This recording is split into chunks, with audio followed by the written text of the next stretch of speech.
Tiếp điện thoại khách nước ngoài đặt bàn bằng tiếng Anh. Chuông điện thoại reo, bạn bắt máy niềm nở với khách. Hi, this is ABC Restaurant. How may I help you? Xin chào, đây là nhà hàng ABC. Tôi có thể giúp gì cho bạn? Hi, this is ABC Restaurant. How may I help you? Hi, this is ABC Restaurant. How may I help you? Hi, this is ABC Restaurant. How may I help you? Hi, this is ABC Restaurant. How may I help you?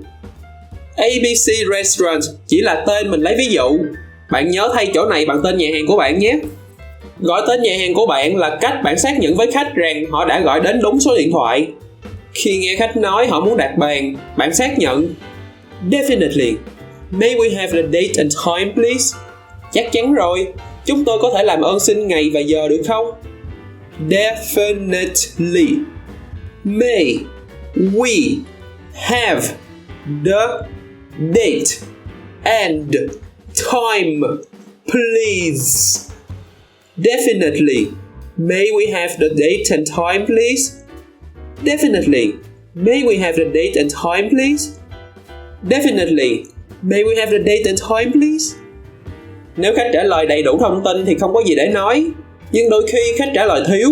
Trong trường hợp đó, bạn sẽ hỏi khách For what date, ma'am? Hoặc là For what date, sir? Cho ngày mấy, thưa bà? Cho ngày mấy, thưa ông? For what date, ma'am? Sir? For what date, ma'am? For what date, sir? For what date, ma'am? For what date, sir? Và tương tự nếu khách quên nói mấy giờ. For what time, ma'am? For what time, sir? Cho mấy giờ thưa bà? Cho mấy giờ thưa ông? For what time, ma'am? Sir? For what time, ma'am? For what time, sir? For what time, ma'am? For what time, sir? Nếu chẳng may khách đặt đúng vào ngày nhà hàng bạn đã bị kín lịch. I'm sorry, we're fully booked for that day. Tôi xin lỗi, chúng tôi đã kín lịch vào ngày đó rồi. I'm sorry, we're fully booked for that day. I'm sorry, we're fully booked for that day. I'm sorry, we're fully booked for that day. I'm sorry, we're fully booked for that day. Nếu hôm đó nhà hàng của bạn có chỗ trống, nhưng không phải là vào thời điểm khách muốn đặt bàn, bạn sẽ thay đổi câu vừa rồi một chút. I'm sorry, we're fully booked for that time. Tôi xin lỗi, chúng tôi đã kín lịch vào lúc đó rồi. I'm sorry, we're fully booked for that time. I'm sorry, we're fully booked for that time. I'm sorry, we're fully booked for that time. I'm sorry, we're fully booked for that time. Nhưng bạn nhớ đừng để vụt mất khách dễ dàng như vậy. Are you flexible with the time? We have some availabilities before 5 p.m. and after 7 p.m. Bạn có linh động về thời gian không? Chúng tôi có vài chỗ trống trước 5 giờ chiều và sau 7 giờ tối. Are you flexible with the time? We have some availabilities before 5 p.m. and after 7 p.m. Are you flexible with the time? We have some availabilities before 5 p.m. and after 7 p.m. Are you flexible with the time? We have some availabilities before 5 p.m. and after 7 p.m. Are you flexible with the time? We have some availabilities before 5 p.m. and after 7 p.m. Vậy còn nếu nhà hàng của bạn kín lịch suốt ngày hôm đó thì sao? Dù vậy đi nữa thì bạn cũng đừng vội để mất khách. Are you flexible with the date? We have some availabilities before and after that date. Bạn có linh động về ngày không? Chúng tôi có vài chỗ trống trước và sau ngày hôm đó. Are you flexible with the date? We have some availabilities before and after that date. Are you flexible with the date?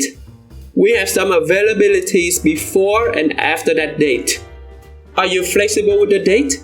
We have some availabilities before and after that date. Are you flexible with the date? We have some availabilities before and after that date. Và bạn cũng có thể chủ động chọn một ngày và giờ cụ thể nếu bạn thấy khách đang ngập ngừng. Would Saturday, June the 5th at 4 p.m. work for you? Liệu thứ Bảy, ngày 5 tháng 6 lúc 4 giờ chiều có tiện cho bạn không? Would Saturday, June the 5th at 4 p.m. work for you? Would Saturday, June the 5th at 4 p.m. work for you? Would Saturday, June the 5th at 4 p.m. work for you? Would Saturday, June the 5th at 4 p.m. work for you? Đó là xong ngày và giờ. Bạn cũng cần biết khách sẽ đi bao nhiêu người. How many people would you be? Nhóm của bạn sẽ có bao nhiêu người? How many people would you be? How many people would you be? How many people would you be? How many people would you be? Đâu phải lúc nào khách cũng biết chính xác số người, nhưng điều đó không quá quan trọng đối với bạn. Just an estimate is fine. Chỉ cần án chừng là được rồi. Just an estimate is fine. Just an estimate is fine. Just an estimate is fine. Just an estimate is fine. Thông thường thì khách đi theo nhóm 2 người, 4 người hoặc cao lắm là 6 người. Thế nhưng cũng có lúc khách đi theo đoàn 10, 10 mấy người.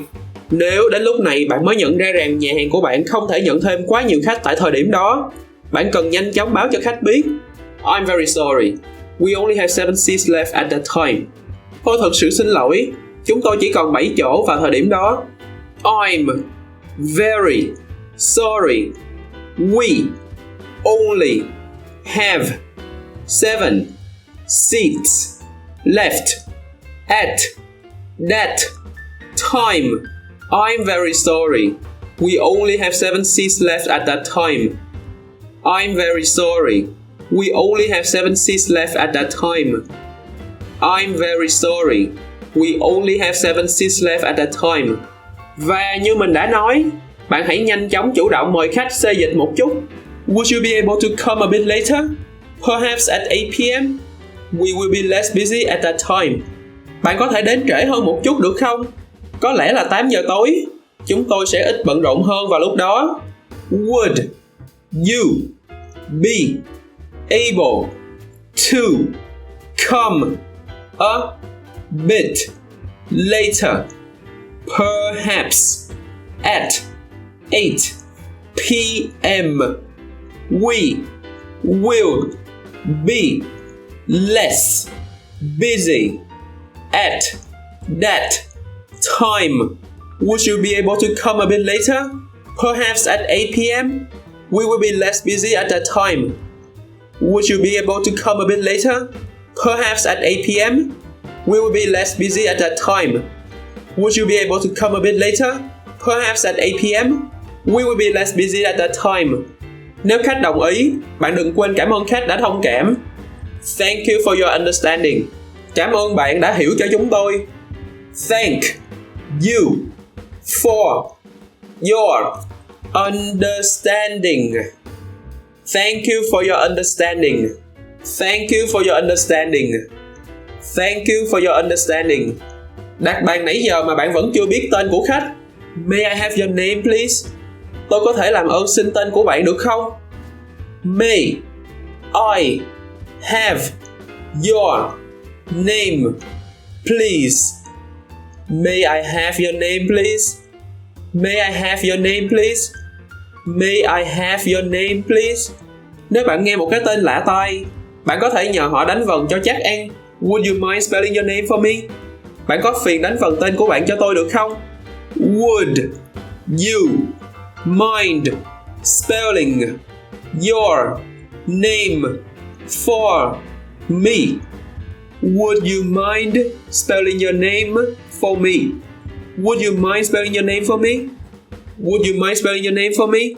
Nãy giờ bạn có biết chúng ta còn quên thông tin gì không? Hãy tưởng tượng nhà hàng có sự cố và bạn cần phải gọi cho khách để hủy cuộc hẹn. May I have your contact number please? Tôi có thể làm ơn xin số liên lạc của bạn được không? May I have your contact number please? May I have your contact number please? May I have your contact number please? May I have your contact number please? Vậy là xong. Bạn chỉ cần xác nhận lại với khách một lần nữa. Wonderful.